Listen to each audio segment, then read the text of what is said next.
Hello everyone. बेटा आज हम करेंगे क्लास 7th का ज्योग्राफी का चैप्टर फर्स्ट इन्वायरमेंट। ठीक है, इस चैप्टर में हम क्या क्या करेंगे बेटा, इंट्रोडक्शन करेंगे सबसे पहले, उसके बाद हम करेंगे मीनिंग ऑफ इन्वायरमेंट कि इन्वायरमेंट का मीनिंग क्या होता है, फिर हम देखेंगे कंपोनेंट्स क्या क्या है हमारे इन्वायरमेंट के, फिर हम देखेंगे कि हमारे इन्वायरमेंट को किन चीज़ों से खतरा है, फिर हम देखेंगे बायोटिक एंड अबायोटिक इन्वायरमेंट क्या होता है, फिर हम नेचुरल इन्वायरमेंट के बारे में देखेंगे, फिर हम देखेंगे कि हमारे जो इन्वायरमेंट है उसके मेन डोमेन्स कौन कौन से हैं। ठीक है, तो बायोस्फीयर देखेंगे, हम इकोसिस्टम के बारे में जानेंगे और लास्ट में हम पढ़ेंगे कि ह्यूमन इन्वायरमेंट क्या होता है। तो सबसे पहले है हम देखेंगे कि इंट्रोडक्शन इन्वायरमेंट क्या होता है बेटा। हम अपने आसपास जो भी चीजें देखते हैं, हमारे चारों तरफ हमें जो भी चीज दिखाई देती है वो हमारी क्या होती है, इन्वायरमेंट होती है। सपोज हम अपने आसपास table, chair, school, park, newspaper, mountain, everything जो भी हमें दिखाई दे रहा है वो हमारा क्या कहलाता है, इन्वायरमेंट कहलाता है। तो whatever we see in our surroundings make the environment. तो समझ में आया बेटा कि हमारे आसपास हमें जो कुछ भी दिखाई दे रहा है, जो कुछ भी, table, chair, school, car, newspaper, जो चीज भी, कपड़े, पेड़ पौधे, वो सब हमारे क्या होते हैं, हमारे इन्वायरमेंट होते हैं। उसके बाद है मीनिंग ऑफ इन्वायरमेंट कि इन्वायरमेंट का मीनिंग क्या होता है। इन्वायरमेंट मीन्स द सराउंडिंग और conditions in which person, animal और प्लांट लिव्स और ऑपरेट। यानी इन्वायरमेंट जो होती है बेटा वो कंडीशन होती है हमारे आसपास की, जिसमें कि हम मतलब प्राणी, जीव जंतु, प्लांट्स यानी पेड़ पौधे जो है वो ग्रो कर सकते हैं, जिंदा रह सकते हैं, वो हमारा क्या कहलाता है, हमारा इन्वायरमेंट कहलाता है। उसके बाद है कंपोनेंट्स ऑफ एनवायरनमेंट। हमारा जो एनवायरनमेंट है उसके 3 कंपोनेंट्स है। सबसे पहला है हमारा नेचुरल कंपोनेंट। तो नेचुरल कंपोनेंट्स में हमारे क्या होते हैं बेटे, हमारी नेचुरल सराउंडिंग्स जो हमें नेचर के द्वारा एज ए गिफ्ट मिली है फ्री में, वो कौन कौन सी होती है, हमारी एयर, वाटर, लैंड और लिविंग थिंग्स। ये सब हमारे क्या होते हैं, हमारे नेचुरल कंपोनेंट ऑफ इन्वायरमेंट होते हैं, यानी जो कि हमें नेचर से मिले हैं एज अ गिफ्ट। और उसके बाद हमारे जो दूसरा कंपोनेंट होता है वो होता है मैन मेड, यानी वो सारी चीजें जो जिनको कि मनुष्यों ने बनाया है, हम लोगों ने क्रिएट किया। जैसे कि सपोज बिल्डिंग है, बिल्डिंग हमें नेचर से तो नहीं मिलती, हम लोग ही बनाते हैं। Parks, bridges, roads, mountains, industries, ये सब हमारे क्या होते हैं, कंपोनेंट्स ऑफ इन्वायरमेंट, यानी man made components of environment होते हैं। और थर्ड हमारा कंपोनेंट होता है ह्यूमन, यानी मनुष्य। तो इसमें वो सभी चीजें इंक्लूड होती हैं जो कि ह्यूमन वैल्यूज, बिलीफ से रिलेटेड होती हैं। तो ह्यूमन कंपोनेंट्स में हमारे क्या कहते हैं, इंडिविजुअल, मतलब मनुष्य, हम लोग, एक हमारी फैमिलीज, ठीक है भाई, जॉइंट फैमिली भी हो सकती है, न्यूक्लियर फैमिली भी होती है, हमारी कम्युनिटी, हमारा जो सोसाइटी है वो, हमारा रिलीजन, हमारा एजुकेशन, हमारा पॉलिटिकल सिस्टम, हमारी इकोनॉमिक जो सिनेरियो है, इकोनॉमिक सिनेरियो। तो ये सब जो कि हम लोगों को इफेक्ट करता है, जिसमें कि ह्यूमंस इन्वॉल्व होते हैं, उनको हम ह्यूमन कंपोनेंट ऑफ इन्वायरमेंट कहते हैं। उसके बाद है थ्रेट्स टू इन्वायरमेंट।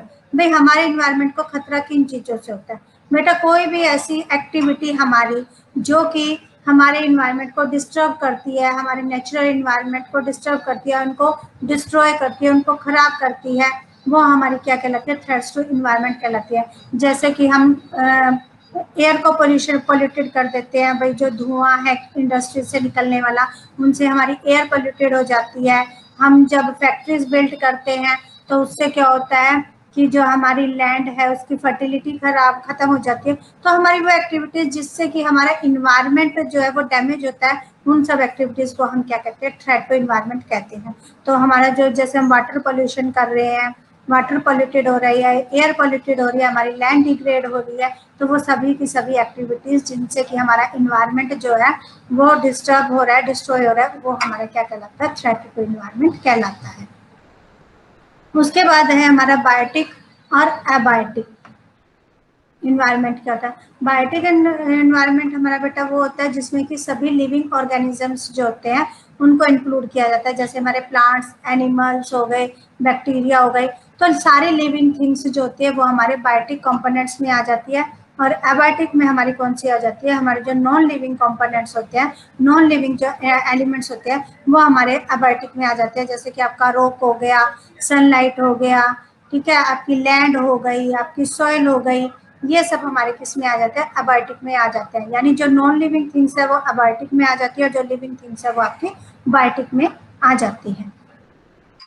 उसके बाद आपका नेचुरल इन्वायरमेंट क्या होता है, मैंने अभी बताया था कि हमारा नेचुरल इन्वायरमेंट वो होता है जो कि हमें नेचर से एज अ गिफ्ट फ्री मिला है, जैसे कि land, water, air, plants, animals, ये हमारे क्या होते हैं, नेचुरल इन्वायरमेंट होते हैं। उसके बाद आपके डोमेन्स ऑफ इन्वायरमेंट, कि हमारे जो इन्वायरमेंट है उसके कितने डोमेन्स होते हैं, कितने घटक होते हैं। तो हमारी जो इन्वायरमेंट होते हैं उसके डिफरेंट डिफरेंट लेयर्स होती है। तो हमारी सबसे पहली होती है लिथोस्फीयर।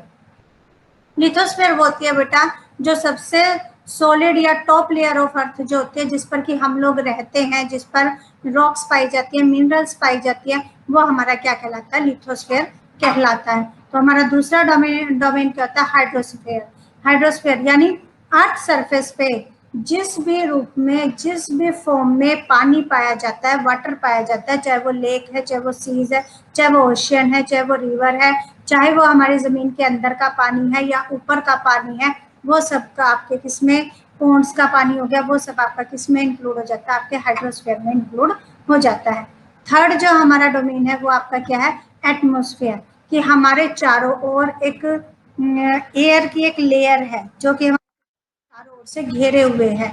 तो ठीक है बेटा, उसमें बहुत सी गैसेस भी होती हैं, वाटर वेपर भी होता है, डस्ट भी होता है, तो जो कि हमारे वेदर को, हमारे क्लाइमेट को चेंज करने का भी काम करती है। तो ये सब हमारे किस में आ जाते हैं, हमारे एटमोस्फेयर में आ जाते हैं। उसके बाद है आपका बायोस्फीयर। बायोस्फीयर क्या होता है बेटे, जहां पर ये तीनों के तीनों डोमेन्स मिलते हैं, ठीक है, हाइड्रोस्फीयर और एटमॉस्फेयर, जहां पर ये आपके तीनों डोमेन्स मिल जाते हैं और जहां पर आपके लिए जीवन संभव होता है, यानी जहां पर प्लांट्स भी मिल जाते हैं, नेचुरल इन्वायरमेंट आपको मिल जाता है, लैंड मिल जाती है, पानी मिल जाता है, आपको सांस लेने के लिए एयर मिल जाती है, वो आपका क्या कहलाता है, बायोस्फीयर। यानी जहां पर जीवन संभव हो जाता है वो हमारा क्या कहलाता है, बायोस्फीयर कहलाता है। ये आपके डोमेन्स ऑफ इन्वायरमेंट है चारों, लिथोस्फीयर, हाइड्रोस्फीयर, एटमॉस्फेयर और बायोस्फीयर। उसके बाद बायोस्फीयर मैंने अभी आपको बताया कि बायोस्फीयर वो होता है जहां पर कि एक ऐसा नैरो जोन जहां पर कि लैंड, वाटर और एयर एक दूसरे से इंटरेक्ट करते हैं और लाइफ को सपोर्ट करते हैं, यानी जीवन को संभव बनाते हैं। मैंने अभी आपको बताया था कि तीनों जो हमारे डोमेन है वो पाए जाते हैं बायोस्फीयर में। एटमॉस्फेयर भी होता है हमारा, हाइड्रोस्फीयर भी होता है और हमारा लिथोस्फीयर भी पाया जाता है, यानी जहां पर लाइफ को सपोर्ट किया जाता है वो आपका क्या कहलाता है, बायोस्फीयर कहलाता है। उसके बाद आपका लास्ट में इकोसिस्टम। इकोसिस्टम में क्या होता है बेटा कि ऐसी कंडीशन प्लांट्स, एनिमल्स और ऑर्गेनिजम्स की जहां पर कि लाइफ जो है एक दूसरे को सपोर्ट करती है। ये देखो जैसे पेड़ पौधे हैं, पेड़ पौधे को ग्रास ऊपर ने खाया, ग्रास ऊपर को फ्रॉग ने खाया, फ्रॉग का जो खाना है वो ग्रास ऊपर है, फिर स्नेक वो फ्रॉग है, और फिर जो हॉक है यानी उसका खाना क्या है, स्नेक है। तो इस तरह से ये इकोसिस्टम चलता रहता है कि एक जो है वो दूसरे के लिए लाइफ सपोर्ट का काम करता है। अगर इसमें से एक भी चीज मिस हो जाती है तो हमारा जो इकोसिस्टम है वो गड़बड़ा जाता है और हमारा जो चेन है, जो सर्कल है, वो डिस्टर्ब हो जाती है। तो इकोसिस्टम वो सिस्टम सभी लिविंग ऑर्गेनिज्म या नॉन लिविंग ऑर्गेनिज्म एक दूसरे को लाइफ के लिए सपोर्ट करते हैं। ह्यूमन इन्वायरमेंट, उसके बाद आपका लास्ट का जो टॉपिक है ह्यूमन इन्वायरमेंट जो होता है, यानी कि ह्यूमंस जो होते हैं बेटा वो अपने इन्वायरमेंट को डे टू डे जो है अपनी आवश्यकता के अकॉर्डिंग मॉडिफाई करते हैं, उसमें चेंज करते हैं। मॉडर्नाइजेशन हो गया, जैसे अब हमें ज़्यादा अगर हमें फैक्ट्री लगाने के लिए ज़मीन की ज़रूरत है तो हम क्या करते हैं, जंगलों को साफ कर देते हैं और वहाँ पर फैक्ट्री लगा लेते हैं, ठीक है ना। बार्टर सिस्टम की जगह अब हमारा मनी सिस्टम आ गया है, ठीक है। तो यानी हम अपनी ज़रूरतों के अकॉर्डिंग जब हम अपने इन्वायरमेंट को चेंज कर लेते हैं तो वो हमारा क्या कहलाता है, हमारा ह्यूमन इन्वायरमेंट कहलाता है। ठीक है बेटा, thanks and have a nice day.